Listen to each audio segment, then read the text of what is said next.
म चाहिँ तपाईलाई यतिखेर मनाङको फर्स्ट भिलेज छिर्ने बित्तिकै देखिने सुन्दर झरनाको दृश्य चाहिँ देखाउन गइरहेको छु। ल बाटो यस्तो रमाइलो छ, यतातिर हल्का जङ्गल पनि छ, मजाले ठुल्ठुलो रुखहरू।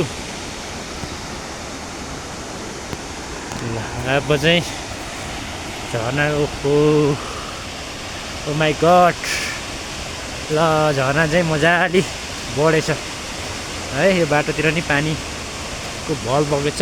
बाफ, आमामा बाफले जान नसक्ने नि रहेछ साथीहरू। ल यस्तो मजाले देखिन्छ झरना चाहिँ। ल टक्क देख्न सक्नुहुन्छ